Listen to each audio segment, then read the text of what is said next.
Let me introduce Jack Battles from Genesee County, Front of the Court Director. And my name is Jim Olson. I'm with MGT of America. I'm a principal with them. We do cost accounting for various counties around the state of Michigan. And we're here today to talk about funding all these great ideas I think that everybody's impressed with, that they're the solutions to the future and so forth.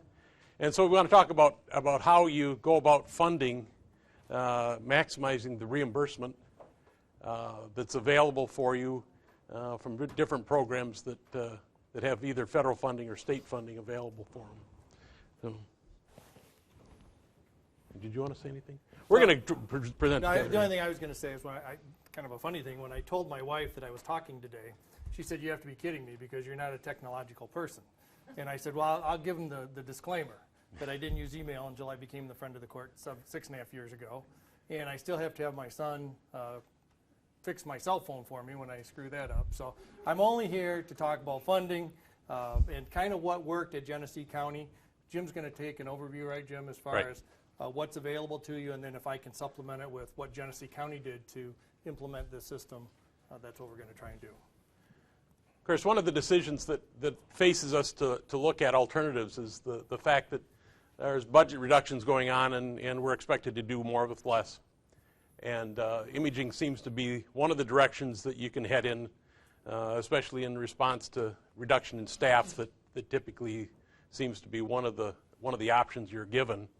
How do you deal with that reduction in staff? How do you continue to provide services? And so really, what are the steps needed to proceed? And we want to talk about each one of those, and that's buy-in from decision makers. Once the decision is made that we're heading in the imaging direction, estimating the cost and securing outside funding. And that's what we're here to talk about today. One of the questions is, if you're doing imaging and there's any number of offices in the county that can implement imaging, and primarily they focus around the front of the court, the courts, the juvenile court, the clerk, prosecutor, sheriff's department, all those different departments have a need or a desire to have imaging. What we discovered is there is the possibility that there is a higher priority among certain departments that may give you extra benefit that you may not be eligible for if you pick a different direction. And that basically deals with the funding that is available from the front of the court, the Title 4D program, which comes through the State of Michigan Department of Human Services. And then there's the Edward Byrne JAG funds, and so there's a couple of different sources, but we think that the primary one that we like to focus on is the front of the court, and that's primarily because it's it's the only federal program left that's uncapped. It's 66% funding for anything you can identify that benefits the program. So any other program is either you're applying in line or you're having to use your own money up front, or whatever the options are. What's unique about the front of the court program is this uncapped funding. Now the alternative, another program is the Child Care Fund in-home care program, is a 50% uncapped. They're a little bit more selective in what they provide, and it's a much smaller program, relatively speaking, about how much of the imaging can be used. And just to be clear, it's about the 4D program, which is, of course, child support, not parenting time and others. So the reimbursement of 66% is there. And Jim, can I just say one other thing about that slide? When you decide who's going to champion this cause, you really need somebody who kind of gets the vision of where you're going to go. Meaning that if you're going to start in the front of the court in the prosecutor family support division, just because we have the CRP grant, and those departments really aren't in tune or aren't interested in championing the cause, perhaps you need to look somewhere else. I know if anybody's here from Ottawa County, so you know that Dan really was the moving force over there, and he was in the clerk's office. So sometimes you got to coordinate the money part with who's actually going to make this system work. In Ingham County, is there anybody here from Ingham County? Ingham County, the prosecutor was the initiator of it, and they did that with funds that they had, forfeiture funds, and that's how they were originally able to fund it. And so they ended up, because they had 100% funding from forfeiture, it ended up even a better deal than 66% funding. So you're right, any place you can find money is the right way to go, but you just want to be aware that there is funding if you implement it for the front of the court, and that funding is at 66%, and it's uncapped. The startup deals basically with, once the decision is made, of course you have to have buy-in from the judges. If the judge isn't behind you, you're not going to go anywhere. You have to get buy-in from the administration. County administration is going to want to be involved right from the beginning because it's going to deal with their IT department and decisions and hierarchy and funding that is related to the IT and what their priorities are as far as the IT department. And then finally, buy-in from the State of Michigan Office of Child Support. That's one of the things that we provide to our clients is we assist them in putting together the documentation that's required, and we'll talk about the documentation requirements in a minute here, providing that to the State of Michigan, negotiating with the State of Michigan to determine the eligibility and allowability and rate that we're going to charge the State of Michigan for reimbursement of those costs. Once you have the buy-in, once everybody's agreed that this is a good idea, we have to develop a budget. That involves several pieces. We look at the financial side of it. Jack really looks at the value proposition as far as the cost savings as it relates to labor and operations. There's actually two elements here, and I know like when Ottawa County did it, they went through and they did a study to go back to their commissioners and say, okay, if we do this, we think we're going to save this many copies, for instance, this many reams of paper, this many staples. I don't think they broke it down to staples, but they went through and they tried to do a cost analysis of everything that was costing them to do business the way they were currently doing it, and that worked for them. I can tell you in Genesee County, we did not do that. What we did was we focused on the cost savings we expected to get out of the program after it was implemented.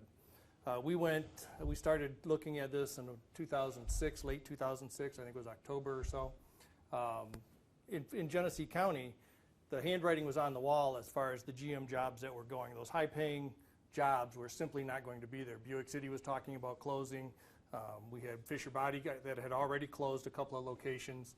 So the economic handwriting was on the wall. Where our revenues were about $115 million for the county, we knew they were going to be reduced. We didn't know to what extent, but that's really when we went to the board, Jim, and asked for funding. That's really where the rubber met the road, is what we expected to save in the future. So that's kind of the two different ways to look at it. What's it costing you now, and what can you save just on your current costs, and then what can the additional efficiencies gain you in personnel down the road? The next step is to obviously put together specifications for a request for proposal. Basically, there's two ways to do it, independent or joint. There's several counties around the state that are allowing piggybacking, and Genesee happens to be one of those counties that you can piggyback on the work that they did to spec it out and to qualify a vendor and then select the vendor. You can short circuit that and go right to their RFP, go right to their vendor and get the pricing that they were able to secure in a competitive bid situation. So there are some shortcuts if you're not wanting to go from scratch, and it's a reasonable alternative if you don't want to spend a year and all the money involved in putting together an RFP and getting the proposals in and evaluating the proposals and then determining the funding for the proposals. So. When we went through our RFP process, I can tell you that we hired Plant Moran, and they were great to work with until the money ran out. And then there was a person in my office that was very technologically advanced, and so we actually finished up the RFP, which was hilarious because we had a meeting of vendors that came in and they kept asking me, what did you mean when you put this in the specs? And I had no idea what I meant. And so it was an issue. The other thing I'll say is when we evaluated all of the vendors, we picked 4. I think there was 8 of them total, but we picked 4 to come in and actually try to work with the friend of the court, try to integrate with MICES so that we could use some of those efficiencies that we could screen scrape and whatnot. I can tell you that only 2 of the vendors could do that actually made the final cut. The imaging budget process is the initial budget considerations, and that basically is how much is it going to cost us, and where's the money going to come from, and what portion is going to come from what funding sources. And then there's ongoing budget issues. Once we implement this, we don't want to be misleading and say, once we've paid for this initial cost, there's no ongoing operating cost. That's not true. There's obviously going to be ongoing operating costs as far as licenses and maintenance and so forth. And amazingly, the upgrades that once you get into this situation, virtually everybody I know has upgraded their system because they see the use and value in it, and are willing to invest more because they see additional utility out of the system. So. And then the next is securing funding from the state of Michigan if you're using it for the friend of the court, and then securing funding from your local source. Basically what our approach is to determine what the total cost is, how much we can get from the outside, and then what the remainder is, rather than securing it from local first. You go get what you can secure from outside first. So that when you go to your local funding source, you can say, it's going to cost X, we've already secured such and such a percentage of that. Here's your ongoing costs, and we'll talk about that a little bit later. And here's how much you can expect to pay in the long term. Did I hear you correctly in saying that forfeiture funds from the prosecuting attorney could be leveraged as part of this project? They could both be leveraged. They could be used as the local share, or they could be used as 100%. If I'm not correct, I mean, I'm correct, aren't I, that that's where the Ingham County funding came from?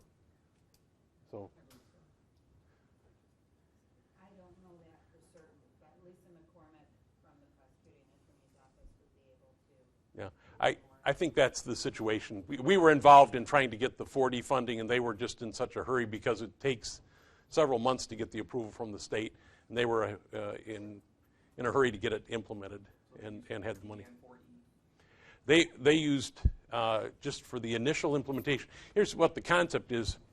There's a certain amount of investment that's made up front: the training, the systems, the integration, the infrastructure that you have to have in the system.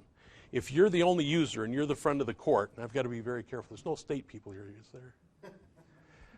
If you're the if you're the friend of the court and you can get all of the fixed cost covered under the friend of the court, if you're the only user and we're allocating the cost to the users and the friend of the court's the only user, they're going to pay that initial upfront cost, and that will and that's at 66%. If you used it in the clerk's office where there's no outside funding, it would be 100% local. And so our recommendation is obviously to use it where the most leverage can be realized from outside funding sources. Well, it makes sense. Like, for example, Muskegon County, obviously we're going to use our FOC as our guinea pig because their product died on the vine. And so infrastructure, the whole shebang, implementation, charge it over FOC through the 4D model.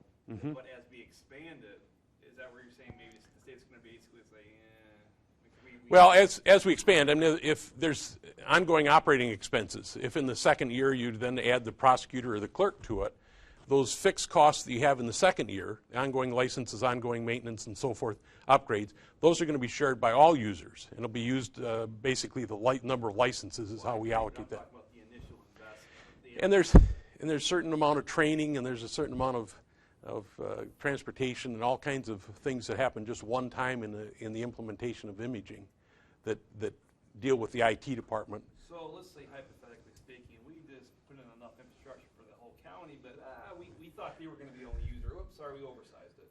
Yeah. Is this where you want me to get the door, Jim? Yeah.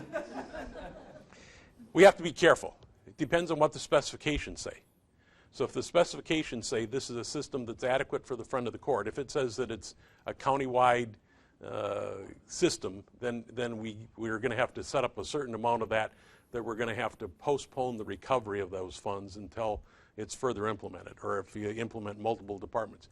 But if in fact you're the only user on the department at the end of the first year, all of the indirect costs associated with the implementation and the operation of that for the first year goes to the friend of the court. Now the regulations say that you have to go back and try to recover that. I've tried to negotiate with Dwayne Nuarta, everybody who knows Dwayne Nuarta. I said, Dwayne, I've got a client that used it for the front of the court the first year. We allocated 100% for the first year. The second year, the clerk came on. How much do you want me to calculate of that first year related to the clerk? Well, the front of the court had 22 licenses and the clerk had 4 licenses. So even if we tried to do it, the statistical basis to do that retroactive adjustment, he said it's not worth. He says it's in the regulation. If it was a serious attempt to try to defraud the government, we're not going to try to do that.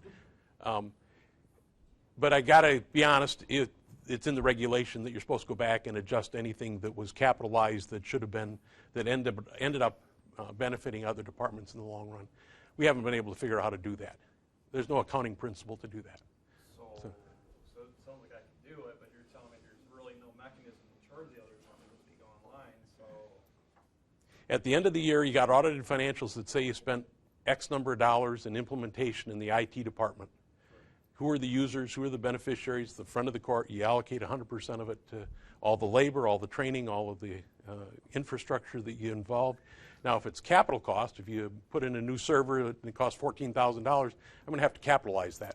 So I may be able to recover that 1/5 of that the first year. The other 4/5 will be allocated to those users as we move forward. So, okay. Any other questions on? We're going to talk about that a little bit more. This is the other issues that come up in the cost of imaging is the scanning and indexing and the cost of backfile conversion. This has been one of the bigger problems in some of the counties that don't fully or haven't made a decision and changed their mind after they've made their decision in going back, and that's where you elect to say we're just going to file from this point forward. We're going to go back and start with 2008. And they end up deciding that because of space constraints, you're going to go back and do all files that are in your file room, and that might cost you some money. And that's where planning ahead is to everybody's benefit, thinking about what your policy is going to be and how you're going to implement it and what the cost is for doing that backfile image. Are you going to do it in-house? Are you going to outsource it? All those different issues have to be resolved. And we recommend that you do that beforehand because it's got a cost and it's got a long-term cost also. Can I just mention that? Yeah. Jim, I'm sorry. Go ahead. In Genesee County, we ended up doing it in-house. Our RFP included provisions to quote back scanning. I know some of the other counties have had trouble. They had back scanned once, twice, 3 times. And so we ended up doing it all ourselves. And we did it so that we could identify our documents. The initial go-through here, we looked at we had 550 some documents that were routinely used. It allowed us doing the back scanning ourselves to actually take those unnecessary and the redundant ones out. I think we ended up with about 350. We've gone up probably 50 or 70 from then, but it really made us understand the system to back scan it. And it looked good with the board because even though the RFP, the proposal came back for a $60,000 to $80,000 cost, I did it in-house. And it made all my people seem to understand that this is what we're going to. Now, when we did our back scanning, we didn't scan we didn't index each document. So, like show cause motion has its own document code. We didn't do each one. What we did is we did court, basically, financials, and then miscellaneous. And so all of our back scanning went into one of those 3 categories. So if you pulled it up, you'd have to still sort through them based on those 3 categories. The cost of $60,000 to $80,000 for Genesee County did not include any purging of files, because when we went back and did our own back scanning, we took out every Post-it note, we took out every envelope, all the duplicity that's in these files, and we figured we purged probably and did not scan about 1.5 million documents. So I think the click on that was like 1.2 cents or something. I can't really remember, but it was a substantial cost savings just in our own scanning. So. And then, as Jim says, it's a matter of how far you want to go back. If you go backwards in front of the court files, it is a 4D expense, as Jim says, and you get reimbursed 66% of it. Because I know that our clerk sometimes will go back into our files, because we're back to 1995, I think, and they'll pull documents for people that want them, and then they don't have to go off-site and pull the file back in. Some of the counties, St. Clair County, for example, did a joint project with their clerk. They consolidated the clerk in front of the court files into one file. They both share that. It's got some kind of security so that just the clerk can look at the clerk's piece and the front of the court can look at the clerk's piece and the front of the court's piece. And so we did a joint study in their backfile. They did it in-house also. And we did a study to determine what percentage of their backfile. They would take both files from the front of the court and the clerk, put them together, determine what was common and what was unique. The unique front of the court ones were charged 100% to the front of the court. The unique to the clerk were charged 100% to the clerk. We got reimbursement for the front of the court common or unique, and the common ones, of course, we got credit for that also. So we maximized the reimbursement there and consolidated both the clerk and the front of the court's files that way, and were able to keep one of the employees on that otherwise would have been laid off because it was a file clerk, and they don't need file clerks anymore. So.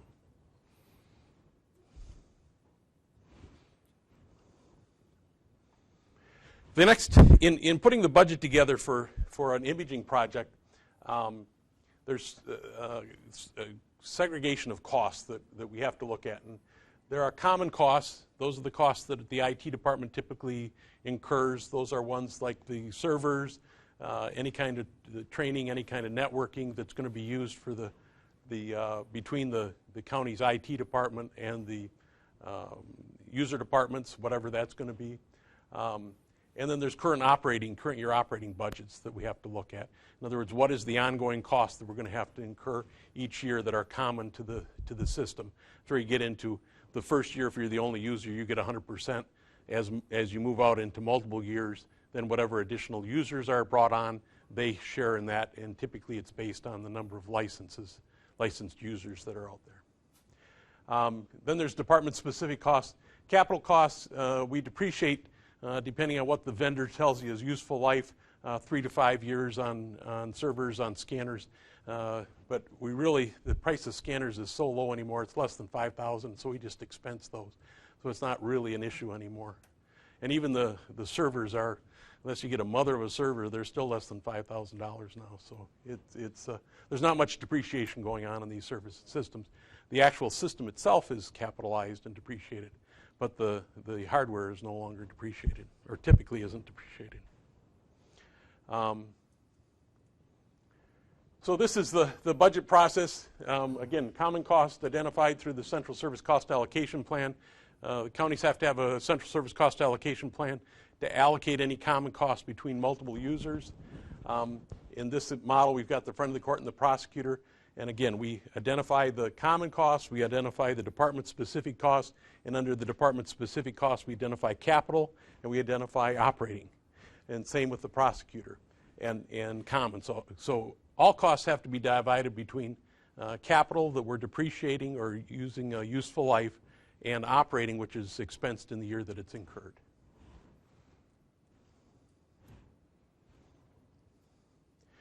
Ongoing budget issues, cash flow, where's the money going to actually come from? Even if we get 66% reimbursement, you're going to have to come up with the 34. Where is that going to be in the budget, and who's going to pay for that? When is the reimbursement going to come in? If we capitalize the system, we have a $100,000 system that we're going to use, have a expected useful life of 3 years. You're only going to get $33,000 eligible a year. 2/3 of that, $20,000 out of the $30,000. So you got this $100,000 expense in the first year, you only get $20,000. So you got to work out the cash flow with your finance department so that they understand how much they're putting up and when that cash flow will actually materialize. And that's one of the other things we provide in the analysis. The operating expenses, adding users, as we indicated. If you start out with the front of the court and then you go to the prosecutor, the clerk, or to the courts or to the administration, whoever's the next user, we have to analyze that at the end of the year and determine who are the users at the end of the year. The final thing is IT labor distribution. This is a big area. Typically, your IT department do not want to do time studies to determine how much time is spent on imaging as opposed to everything else that they're doing.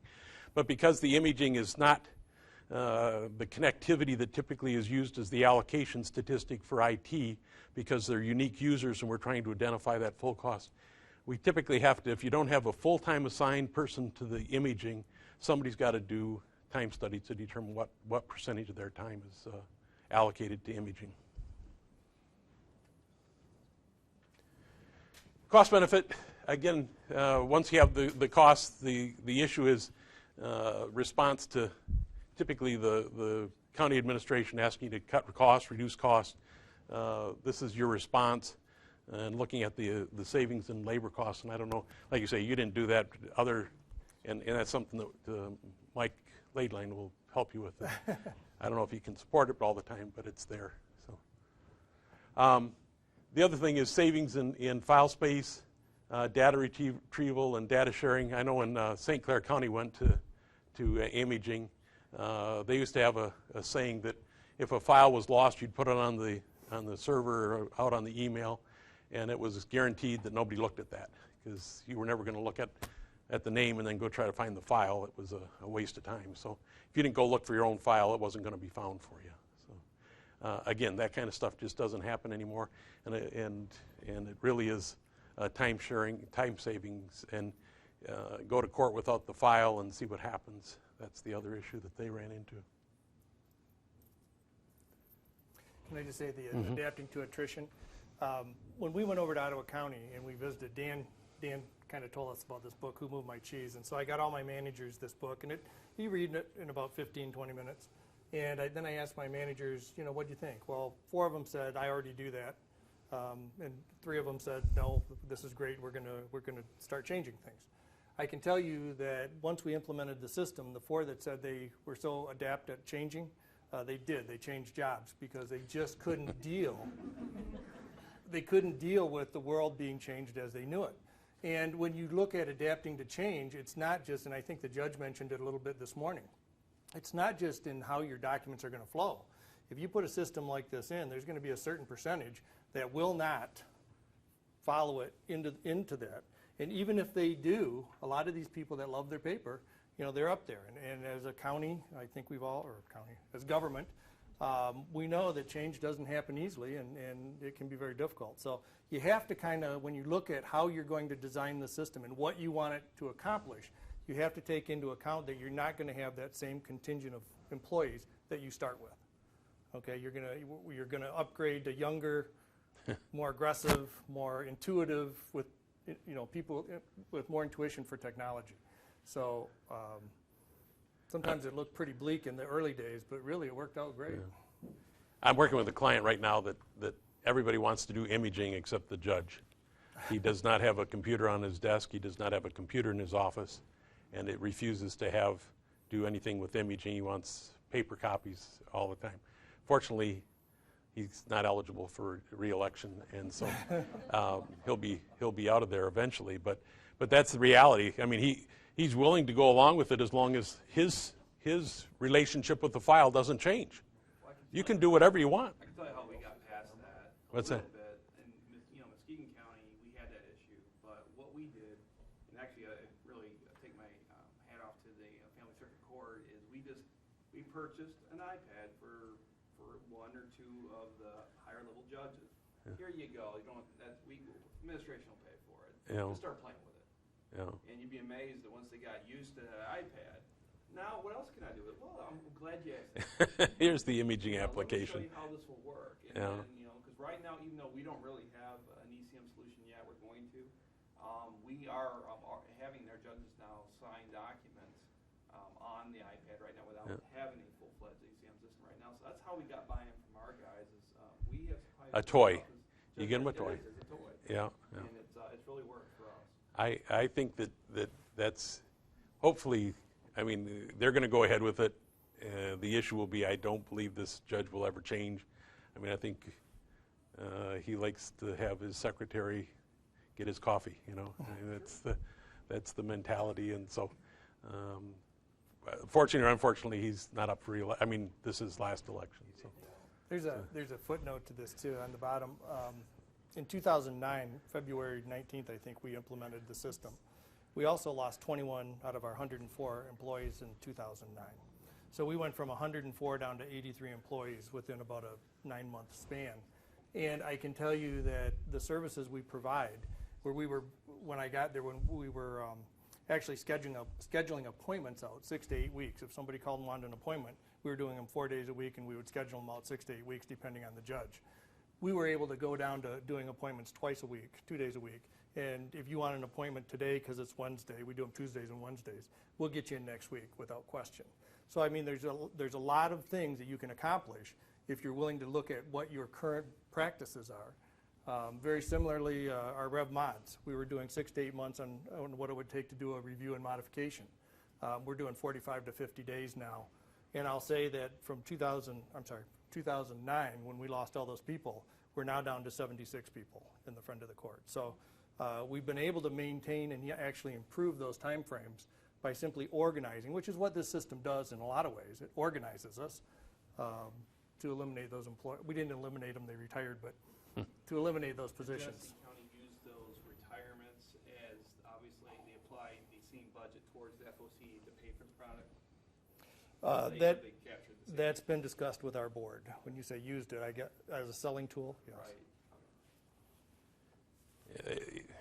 There's not always a one-to-one relationship there. You know, the politics don't allow you to do a one. That's the reality. But sometimes they don't want to look at it that way. But the key is, and I think it's more efficient. Yeah. As government, we become very inefficient. And so maybe Sally's sitting over in the corner and she's kind of grumpy and we don't really want to say, okay, we want you to do more. This system will tell you what she's doing. Okay, I mean, if she handles 4 pieces of work in the course of an 8-hour day, it takes you about 5 seconds to get a report that says, okay, we're not doing this. And really, it's the combination of jobs, what we were able to do, and the elimination of functions. You know, the duplicity of it all before document management was incredible. And probate court went on the same time we did. And they didn't make all the meetings and whatnot. But I remember the director coming in at one point and he said, well, I don't know how we're going to incorporate this document management system in because we have the people that do the work, okay, and then we have the people that check the work. We have checkers, okay, and the clerk and I are looking at each other like, you got to be crazy. And then he said, and then we have eyeballers that check the checkers. And well, that's the type of when I look at the system and what it can save, it's not paper clips. I mean, it's really that type of duplicity that you're just not doing. So. Nobody from my probate court here, right? Yeah. I just hate to go into the commissioners with a solution and say this will eliminate positions. Right. No, we didn't. That's the nightmare. I mean they'll come up with it themselves. You don't have to bring that up. What I do is here's the maximum reimbursement we can get for the program implemented based on what we're trying to accomplish, which is to improve the imaging and document. I'm an idiot. I've done that before. Have you? Well, That's what's funny. My new jail. Well, absolutely. I mean, if that's your solution, I mean, but I'm not here to tell you that run in and say you can reduce staff by 20% through imaging. But you know that'll come back to haunt you. We actually, when we implemented the system, went the other way. We're all unionized. The only person not unionized in my office is me, and we went the other way. We sat all 3 unions down and we said this is not going to, in and of itself, create layoffs. We didn't say that it wouldn't take positions, but it would not create layoffs. And in that 2009, I can't remember how many people we had laid off, but once people started retiring, when the system got implemented, we were able to supplant them with the people laid off, and our unions had no problems with it. The reality is, yeah, the board thought it was going to be dollar savings, and it was.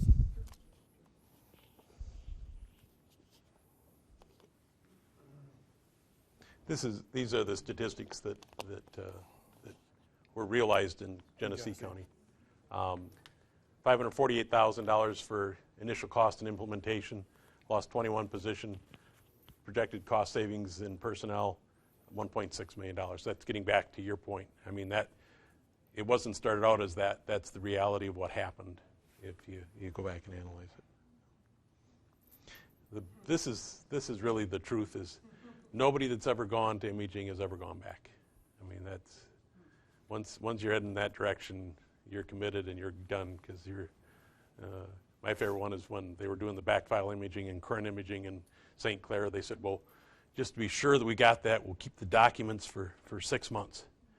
And then they realized after 6 months they had never gone back to it. So they said, we'll keep it for 90 days. And then they said, we'll keep it for 30 days. And finally, after about a year, they said, we never go back to them. You know, they're imaged, they're checked, and we never use them. Why are we doing any kind of time in storing and filing and then retrieving? Just we depend on it, and that's the method that, again, the acceptable staff thought that they had to have that hard copy in case something happened. Well, if you can't find the hard copy, you're still in trouble, and so you kind of depend on the comments that were made earlier about, you know, if the digital image is there and you don't have the original, that's the image that you use. So. But when you say nobody ever goes back to, we've had, our systems never crashed or anything like that. We have exceeded, users have exceeded the number of licenses. We have a lot of concurrent licensing, and so there's been times where we haven't gotten in, and so you'll hear some grumbling every once in a while from people around the office. But if you remind them that before imaging, we actually had files of about 60-some thousand. We filed them alphabetically. If you went down the row of Brown versus Brown, you never knew. I mean, you had to almost look through every one because people would just stick them back in, and it was crazy. We had a separate filing system for the review mods because they did their own and kept them over in another area. And then Parenting Time had their own separate files also. So, you know, if I ever hear any grumbling about licenses, I simply remind them that, you know, remember what it used to be? And if you don't have it now, maybe you still get these emails. There would be probably 5 to 10 emails a day, people looking for files. Yep. Has anybody seen Battles versus Battles? You know, we're looking for this, we got to go to court, he was arrested, whatever. And it was just atrocious. So the organization it gives you is incredible. I can tell you that we used to do studies. You know, our clerical people that were assigned to the judge teams to make sure that the IWOs went out and whatnot. We would have them do studies, and we'd say, okay, mark down every IWO you do. And so they would come back with these numbers, and I'm thinking, wow, that sounds like a lot. When we put the system in, the numbers they were actually doing were 50% of what they were reporting. Okay, so when you start looking at those functions to consolidate those jobs, all of a sudden you got a little more leeway. We used to have 2 of those enforcement clerks for each judge's team. Now we have 1, and we've actually given them additional duties that they never had before. So it really is, it's great. And then if you ever ask anybody from our office what they really like about it, when these come in their queue, they know exactly how much of each type of work they have to do. And they simply run through them all at the same time. They don't have to pull the paper and shuffle it around on their desk or anything else. It just automatically organizes their work. Any other questions about what we're talking about here? If not, I appreciate your attention. I've got, if you're questioning whether or not you have access to us, this is a list of our current clients in Michigan.